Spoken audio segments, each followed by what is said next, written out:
평강이 넘치기를 빕니다. 예, 나는 믿네. 이 박자 맞추기 어려운데 무사히 잘 불렀습니다. 오늘 고비를 넘어가기라는 제목으로 말씀을 전하려고 합니다.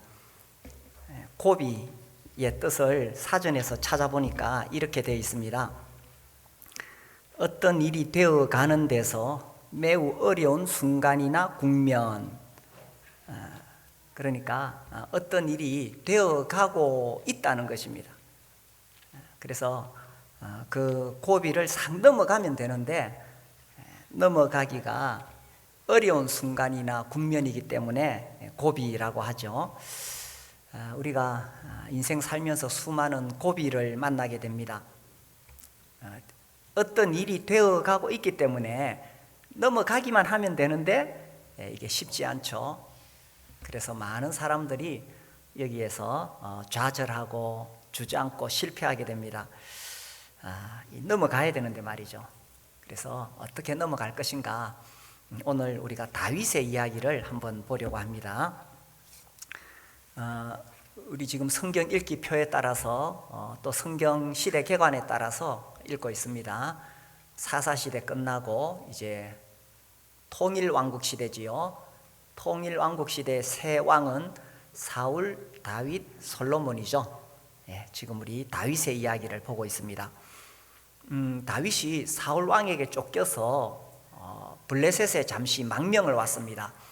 그러다가 29장, 우리 지금 30장 본문을 읽었는데 29장에서 잠시 시글락을 비웠는데 이 사흘 동안에 아말렉이 쳐들어왔죠. 그래서 이제 30장 1절에 보니까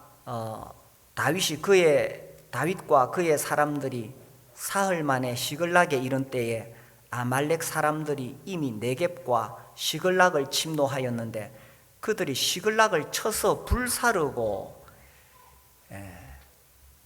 잠시 자리를 비운 그 사흘 동안에 아말렉 족속이 와서 침노해서 시글락을 불살라 버렸습니다.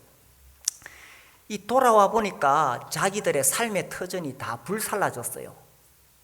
그 충격이 얼마나 크겠습니까? 2절에 거기에 있는 젊거나 늙은 여인들은 한 사람도 죽이지 아니하고 다 사로잡아 끌고 자기 길을 갔더라. 오니까 가족들이 다 끌려갔어요. 3절에 다윗과 그의 사람들이 성읍에 이르러 본즉 성읍이 불탔고 자기들의 아내와 자녀들이 사로잡혔는지라. 참 기가 막힌 상황이겠죠. 망연자실하다, 이런 표현을 씁니까? 그래서 4절에 다윗과 그와 함께한 백성이 울 기력이 없도록 소리를 높여 울었더라. 이 표현하기를 울 기력이 없도록 이렇게 되어 있습니다.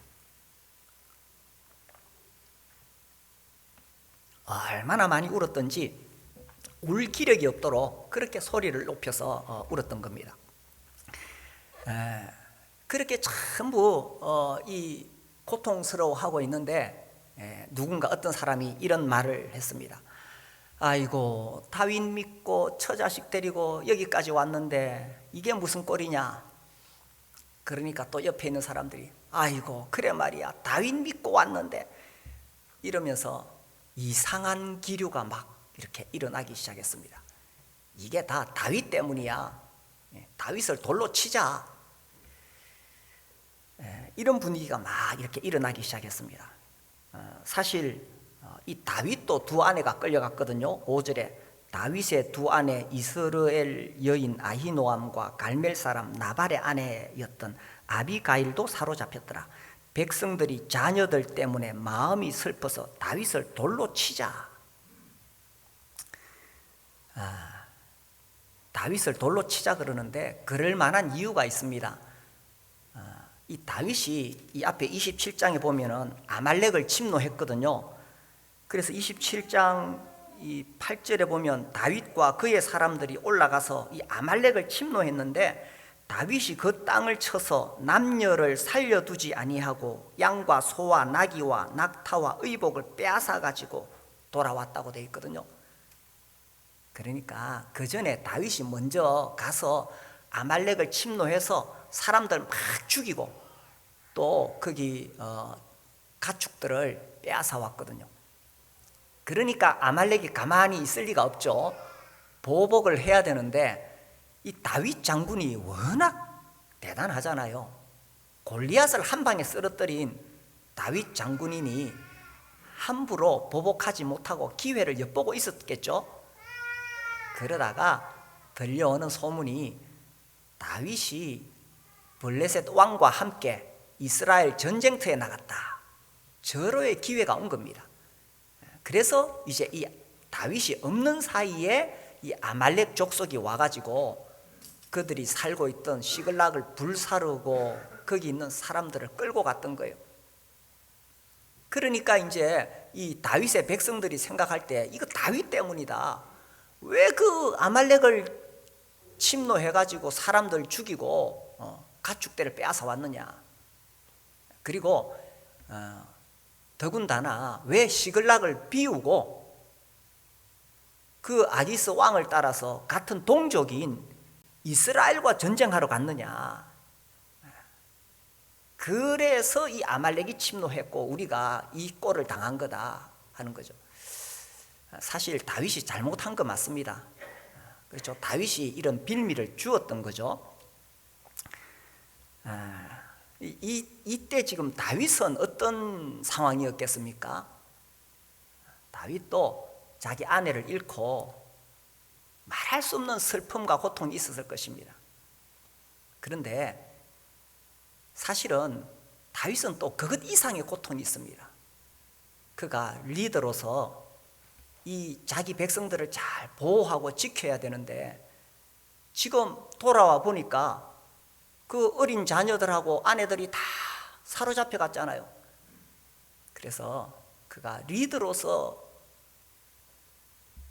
겪고 있는 이 고통은 얼마나 더 컸겠습니까? 그런데 이 다윗을 돌로 치자는 거예요. 그런데 말리는 사람도 없습니다. 그건 은근히 거기에 동조한다는 거죠. 그래 이 다윗의 심정이 어떻겠어요? 사실 그동안에 이 자기 식솔들을 지키고 먹이려고 자기가 리더로서 얼마나 그 책임감을 가지고 여기까지 왔는데 말이죠. 다윗을 따르는 군사들이 600명이면 이제 처자식들을 생각하면 대충 계산해도 한 2~3천 명 됩니다. 그래서 이제 이 사람들 어떻게든 보호하고 먹이고 정착지를 만들고 그래서 정말 애써서 그들을 지켜왔는데 그런 사람들이 지금 재난을 당하니까 다윗을 돌로 치자. 말할 수 없는 배신감이 일어났겠지요. 사실 그들 중에는 평소에 다윗에게 충성을 맹세했던 사람들도 많이 있었을 것입니다. 다윗 장군님, 우리가 지금 사울 왕이 하도 폭정을 해서 도망쳐서 장군님에게 왔습니다. 다윗 장군님은 기름 부음을 받으셨기 때문에 틀림없이 왕이 되실 것입니다. 내가 어떤 일이 있어도 장군님 떠나지 않고 함께 하겠습니다. 이렇게 충성 맹세했던 사람들도 아마 그들 중에 많이 있었을 것입니다. 처음에 들어올 때는 다 그렇게 하거든요. 그런데 막상 이런 재난을 만나니까 다윗을 돌로 치자. 이걸 봤을 때 다윗이 얼마나 배신감을 느끼겠어요. 그리고 회의감이 막 몰려오겠죠. 사람이 저렇게 변할 수가 있나. 그러면서 엄청난 좌절감이 왔을 것입니다. 내가 지금 이래가지고 뭘 하겠나. 그냥 다 포기하고 싶고 도망가고 싶고 그랬을 것입니다. 그래서 우리가 이 6절에 보면 다윗이 크게 다급하였다 이런 표현을 볼 수 있습니다. 다윗이 왜 이렇게 크게 다급하였느냐? 돌에 맞아 죽을까 봐 다급했을까? 사실 백성들이 돌로 치자 이렇게 말은 하지만 실제로 그렇게 할 수는 없습니다. 왜냐하면 다 알기를 다윗은 하나님의 기름 부음 받은 자거든요. 기름 부음 받은 자를 돌로 칠 수는 없잖아요. 하도 화가 나니까 이제 그렇게 말했겠죠. 그런데 왜 다윗이 그렇게 다급했을까? 다윗은 어쨌든 리더로서 그 백성들을 보호하고 인도하고 책임져야 되는 자리입니다.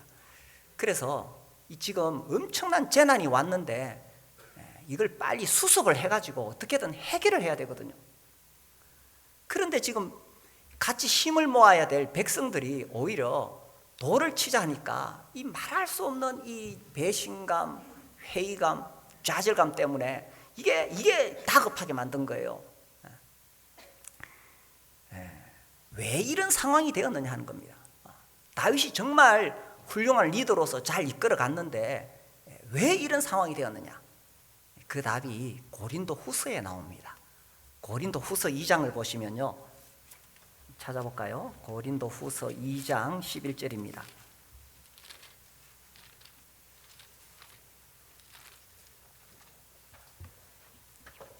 2장 11절, 이는 우리로 사탄에게 속지 않게 하려 함이라. 우리는 그 계책을 알지 못하는 바가 아니로라. 이 고린도 교회에 여러 가지 많은 문제들이 생겼습니다. 그때 이제 바울이 그 문제들을 이제 바로 잡을 수 있도록 정리할 수 있도록 했습니다. 그런데 그렇게 되어져 가는 과정 속에 이제 사람들에게 좀 이렇게 감정적인 문제가 생길 수 있겠지요. 그때 바울이 이렇게 편지한 겁니다. 우리가 사탄에게 속으면 안 된다. 이 사탄의 계책이 뭐냐 하면, 아무튼 이 공동체에 문제가 생겼을 때에 사탄은 이간질하고 분열시키려고 합니다. 그래서 바울이 편지를 보내서 사탄에게 속으면 안 된다. 우리가 사탄의 계책을 알고 있다. 사탄의 계책이 뭐냐? 사람들 사이를 이간질하고 분열시키는 거죠. 그래서 속으면 안 된다는 겁니다.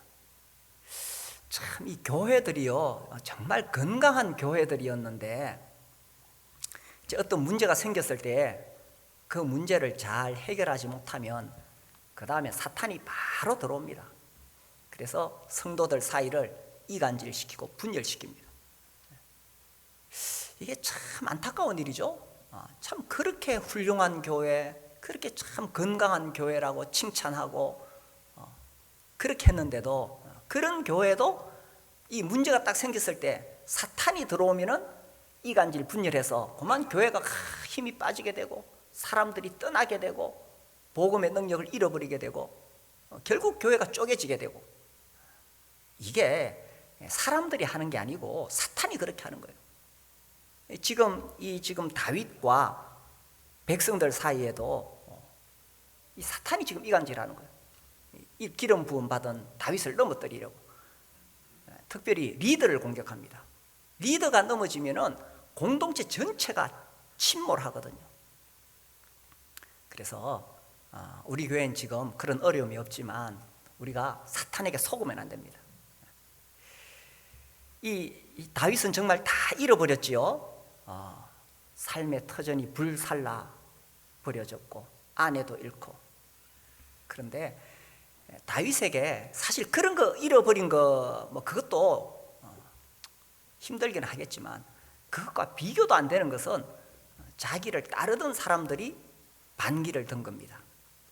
얼마나 힘들겠어요. 그래도 다윗은 자기를 따르던 사람들을 형제라고 믿었는데, 동지라고 믿었는데, 그래서 이 광야 피난 생활 가운데 함께 의지하고 서로 위로하고 격려하면서 그렇게 하나님 때를 기다리면서 그렇게 함께 동고동락해 왔는데, 지금 와서 이렇게 돌로 치자고 반기를 드니 얼마나 힘들겠어요? 이게 다윗 인생의 고비였던 것입니다. 어떻습니까?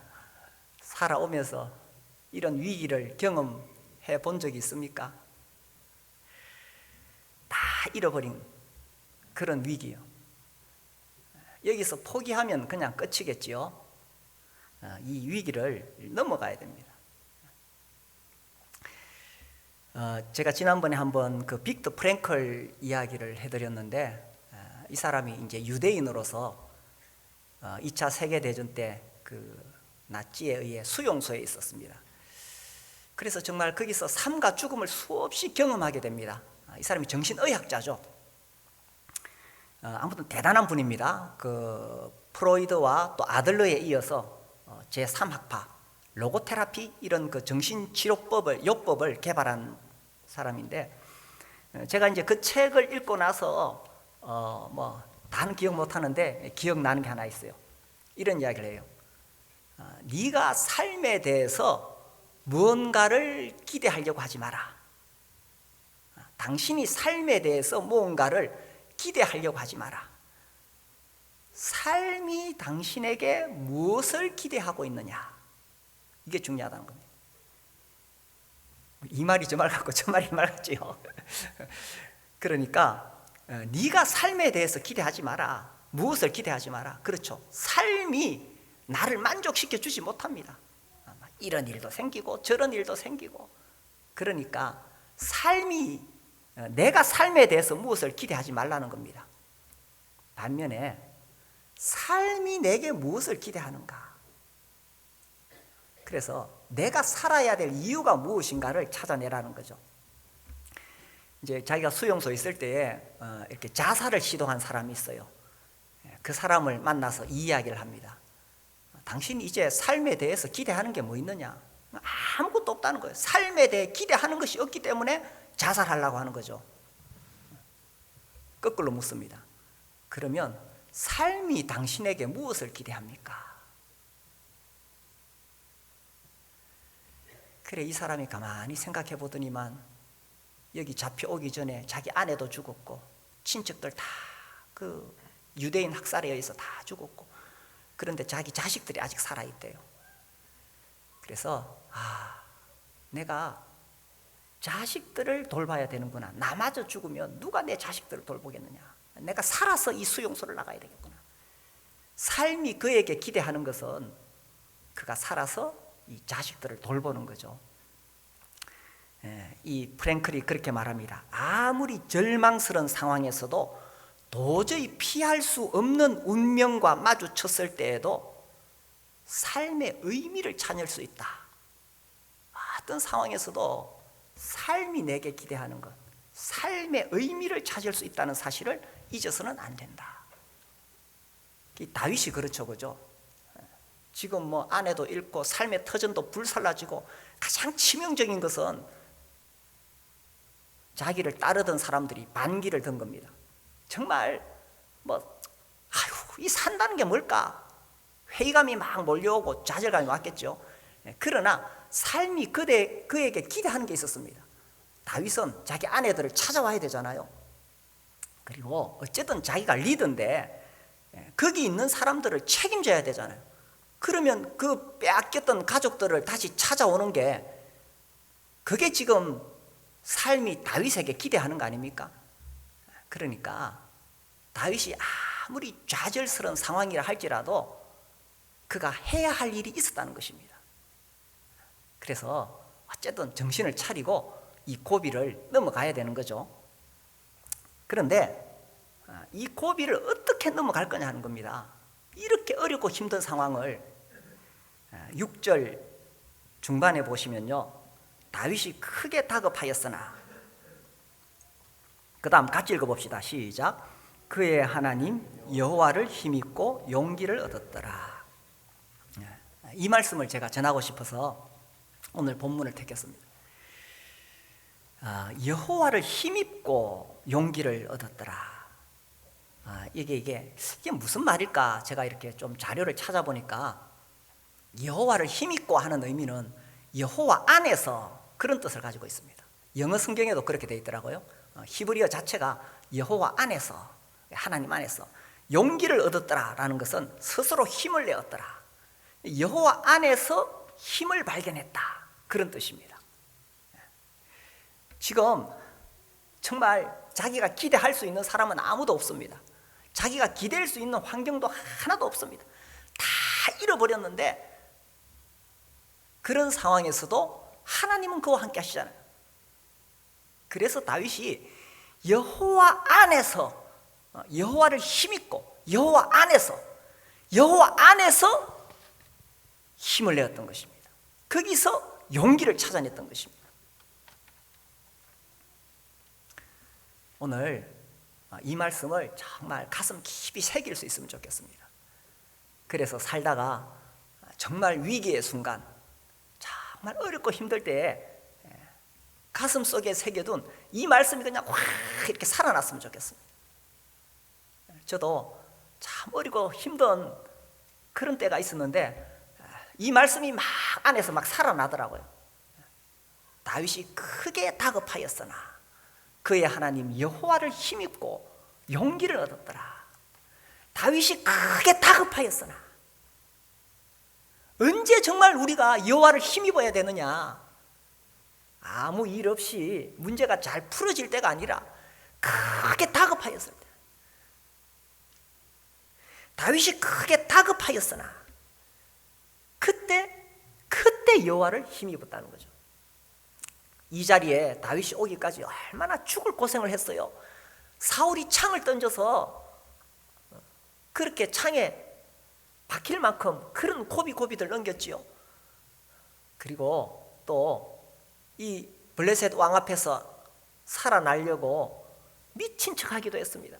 그 골리앗 앞에서 그렇게 당당했던, 두려움이 없었던 다윗이 안 죽으려고 미친 척도 해보고, 그리고 또 이 블레셋 땅에 와서 살아남으려고 또 거짓말도 하고, 그렇게 여기까지 왔는데 지금 또 다급한 상황이 생긴 거죠.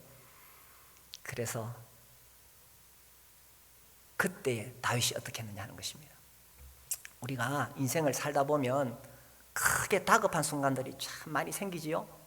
정말 다급하게 돈 문제, 참 이 돈 문제, 이 다급한 순간이 있습니다. 또 어떤 사람은 자식 문제, 정말 다급한 순간이 있습니다. 또 직장이나 사업으로 인해서 정말 다급한 순간이 있습니다. 그때에 어떻게 할 것입니까? 이 다윗처럼 돌에 맞아 죽을 상황이 될 수도 있습니다. 그래도 자기가 믿고 의지했는데 그 사람들이 등 돌리고 떠나면서 돌로 치려고 하는, 다 잃어버리는 상황. 그래서 다윗도 포기하고 싶겠지요? 도망가고 싶었겠지요? 아마 죽고 싶었을 것입니다. 그러나 이 고비를 넘어가야 됩니다. 어떻게 넘어갈 수 있느냐? 여호와를 힘입고. 문제가 생기면 사람들은 남 탓합니다. 부모를 탓하고 남편을 탓하고 또 목회자를 탓하지요. 이렇게 남 탓합니다.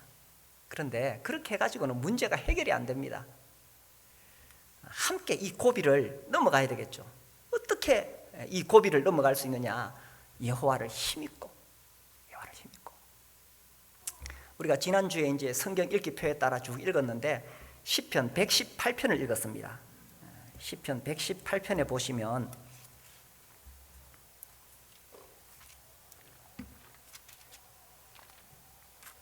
118편 6절입니다.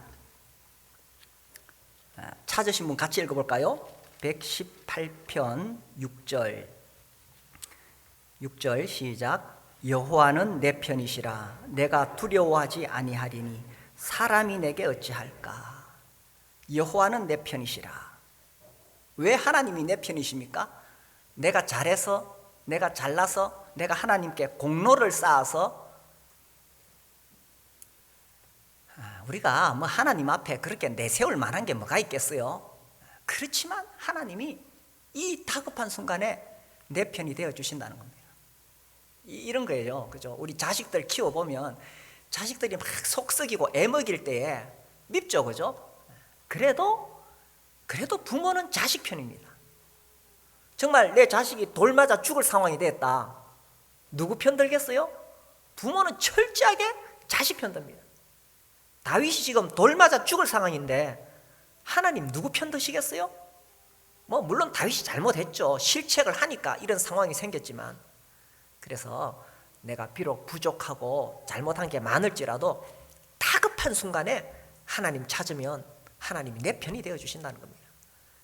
여호와는 내 편이시라 내가 두려워하지 아니하리니 사람이 내게 어찌할까. 그래서 어렵고 힘든 상황이 생기면 시편을 많이 읽으세요. 시편을 읽어보면 야, 정말 이렇게 사람들이 다 어려운 고비들이 있었구나. 나만 겪는 고난은 없습니다. 다 그렇게 사람들이 이 고비 넘어가요. 그런데 하나님의 자녀들은 하나님을 힘입고 그 다급한 상황들을 이겨나가는 거예요.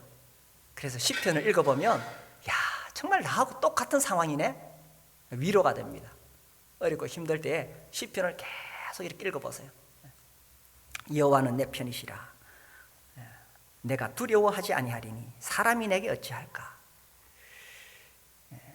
그래서 이 다윗이 다시 용기를 내게 됩니다. 그렇죠? 30장 6절에 보니까 다윗이 크게 다급하였으나 그의 하나님 여호와를 힘입고 용기를 얻었더라. 자, 이제 용기를 얻었으면 어떻게 되겠어요? 나가서 이제 빨리 가서 아말렉을 찾아가지고 빼앗긴 사람들을 찾아와야 되겠죠? 되찾아와야 됩니다. 7절 봅시다. 다윗이 아히멜렉의 아들 제사장 아비아달에게 이르되 원하건대 에봇을 내게로 가져오라. 아비아달이 에봇을 다윗에게로 가져가매 다윗이 여호와께 묻자와 이르되 내가 이 군대를 추격하면 따라잡겠나이까 하니 여호와께서 그에게 대답하시되 그를 쫓아가라. 네가 반드시 따라잡고 도로 찾으리라. 빨리 찾으러 가야 되는데 다윗이 먼저 뭐부터 합니까? 하나님께 나아갑니다. 하나님께 묻고 다윗이 여호와께 묻자와 이르되 여호와께 묻자와 이르되 먼저 하나님을 찾고 하나님께 기도하는 겁니다. 아무리 급해도 기도해야 되죠. 사실 이렇게 읽어보면 다윗이 블레셋 땅에 오면서부터는 하나님을 찾는 표현이 안 나옵니다. 조금 다윗답지 않은 행동들을 하게 돼요.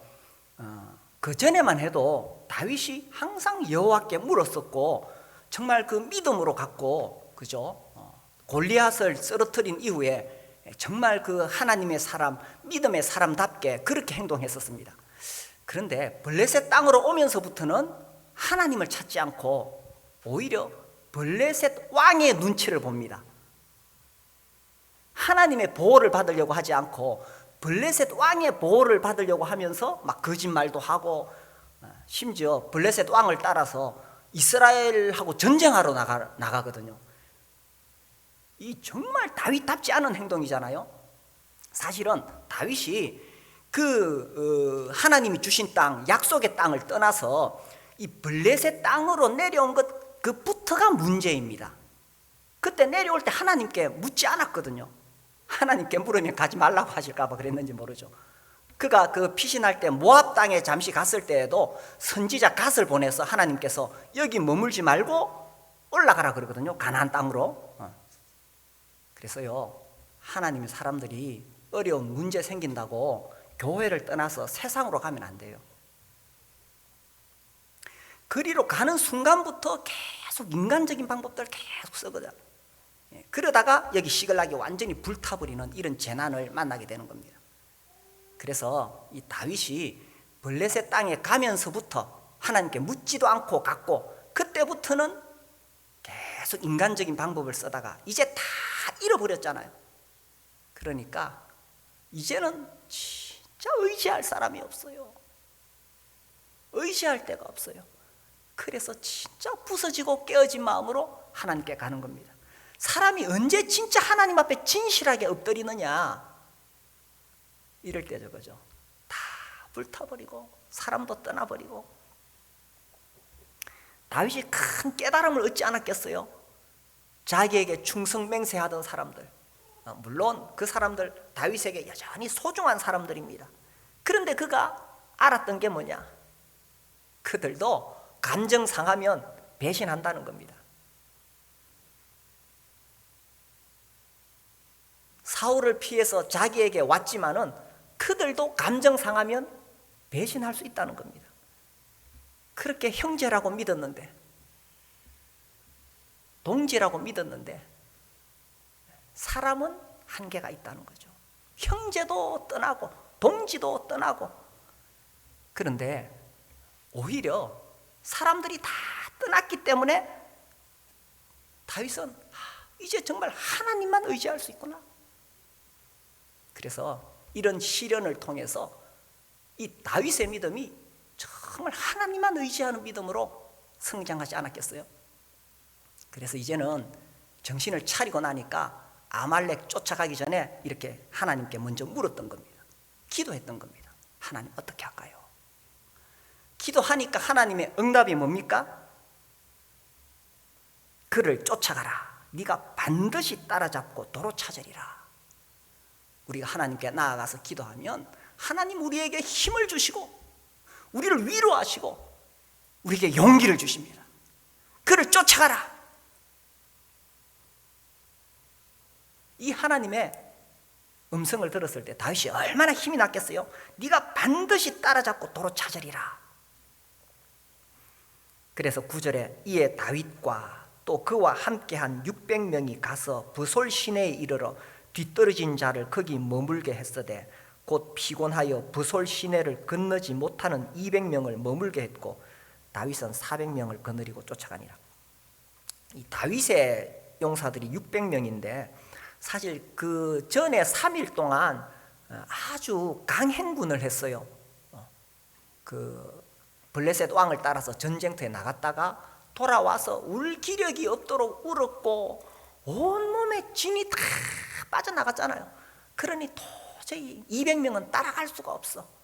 그래서 이제 머물고 400명만 데리고 갑니다. 그런데 여기서 주목해 봐야 될 것은 600명이 처음에 함께 따라 나섰다는 겁니다.